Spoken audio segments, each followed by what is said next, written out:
দেও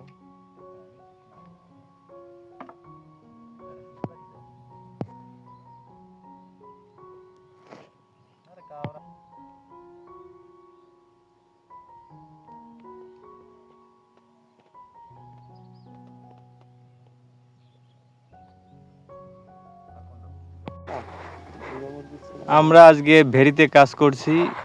এখানে টমেটো গাছের চারা লাগানো হয়েছে। এখন এই টমেটো গাছে ঘুড়ি আগেই দেওয়া উচিত ছিল, তা আবহাওয়ার কারণে বা 2 দিন ধরে বৃষ্টি হওয়ার কারণে দেওয়া হয়নি, কাজ বন্ধ ছিল। আমরা এখন এই সাইডের মাছা কমপ্লিট হয়ে গিয়েছে, আর ওই উত্তর সাইডের মাছা কমপ্লিট হয়ে গিয়েছে, পশ্চিম সাইডের মাছা কমপ্লিট হয়ে গিয়েছে। এখন ভিতর সাইডে যে পাশে রয়েছে কুমড়া গাছ এবং রয়েছে লাউ গাছ, তো এই দুটো জায়গার ঘুরি দেওয়া হবে, মানে মাছা করা হবে। মাছা ভেঙে গিয়েছে, কারণ মাছা 2 বছর আগে করা ছিল।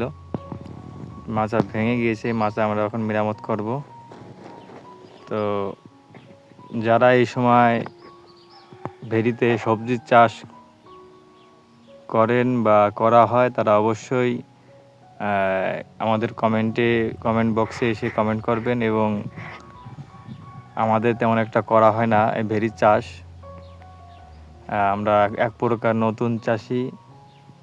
তো যারা এই ভেরিতে ফসল ফলায় বা সবজির চাষ করে, তারা যদি ভিডিওগুলো দেখে থাকেন, অবশ্যই আমাদের কমেন্টে এসে আমাদের একটু জানিয়ে যাবেন যে আসলে কোন সময় কি দেওয়া হয়, এর উপকার কী কী আছে বা উপকারিতা কী, অবশ্যই আমাদের জানাবেন।